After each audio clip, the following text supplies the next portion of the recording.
there shall be signs in the sun, and in the moon, and in the stars.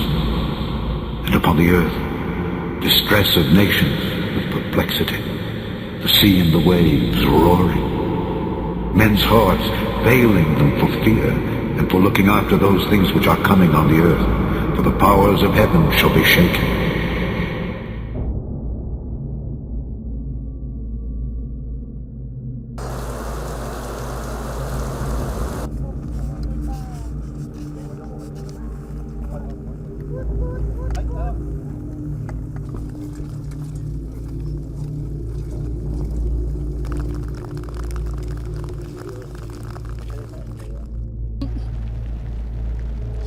It's so painful because this is the first time that super typhoon is in the Philippines.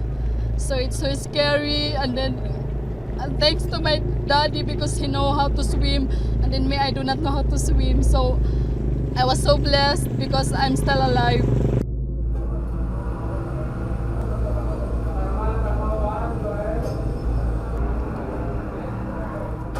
Quarter past the hour on a Fox News alert. Right now, emergency crews are racing to reach the areas hardest hit by Typhoon Haiyan. What are the conditions there like on the ground right now? Joining us on the phone from the Philippines is Gwendolyn Kang, Secretary General of the Philippine Red Cross. Good morning. Thanks for being with us.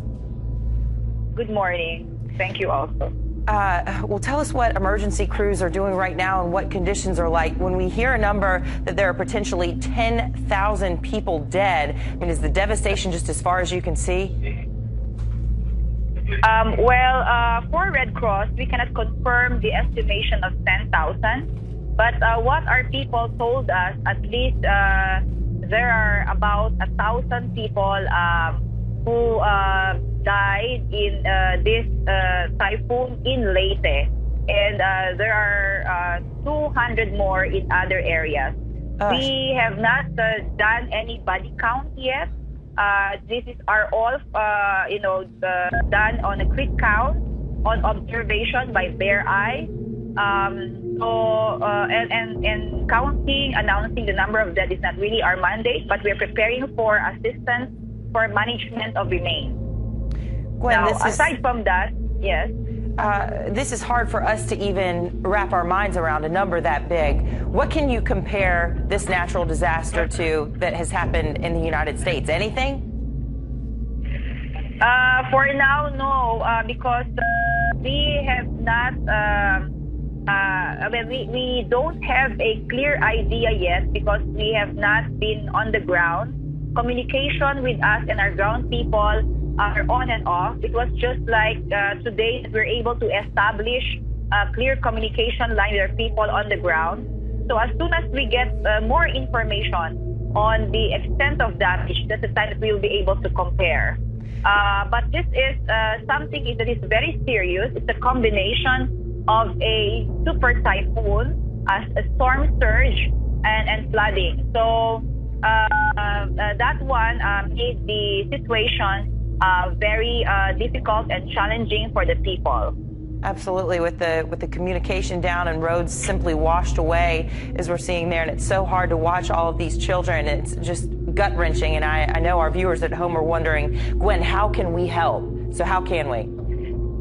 Well, thank you very much for the opportunity. You can help by contributing to this whole effort. We have a donation portal. You can just log on to redcross.org.ph/donate.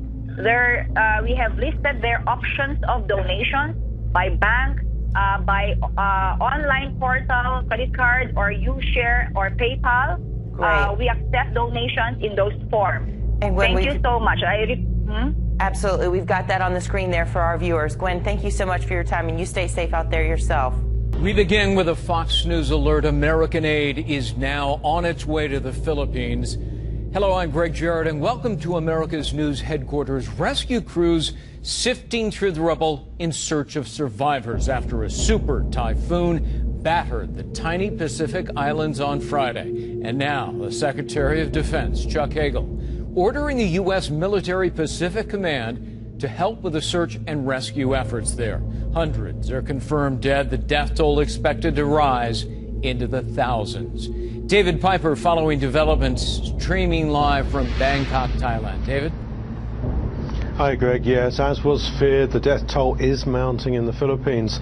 Filipino officials have said they fear that as many as 10,000 people may have died in just one area. Now, Typhoon Haiyan struck the Philippines Friday.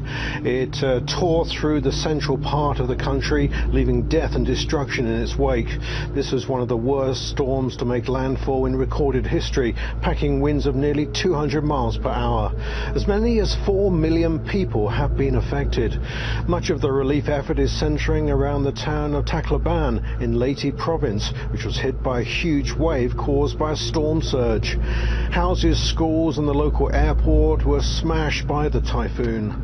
The Philippines Red Cross says perhaps 1,000 people have died there, but eyewitnesses say that figure could increase considerably as many people are missing. The nearby island of Samar has also suffered badly. 300 people are reported dead there, with another 2,000 missing. Hundreds of thousands of people are surviving in the open now in the wake of the storm. The Philippines military is leading the operation to bring food and medical supplies to them, but they are facing difficulties coping with the enormity of the disaster. There has been reports of looting as people struggle to find food. Philippine Interior Secretary Mar Roxas, who viewed the disaster area by helicopter, says the scale of the relief operation now needed is overwhelming. An international effort is now gearing up to help the Philippines. U.S. Defense Secretary Chuck Hagel says they have made available helicopters, aircraft and search equipment to help the relief effort. Typhoon Haiyan is now bearing down on Vietnam. A massive operation to evacuate the coast there is underway. It's now believed to have changed direction slightly and may make landfall north of the capital, Hanoi. But it is weakening now and hopefully won't cause so much devastation in Vietnam. But Greg, there are reports now of another typhoon which is bearing down on the Philippines. Back to you. Tough situation there. We'll check back with you. David Piper streaming live from Bangkok. David, thank you. To give you some idea of the strength of this superstorm, nearly 480,000 people in the Philippines have been displaced. Sustained winds reaching 195 miles per hour. Some gusts were as high as 235 miles per hour. Compare that to Hurricane Katrina, which did so much damage. Winds during landfall 125 miles an hour.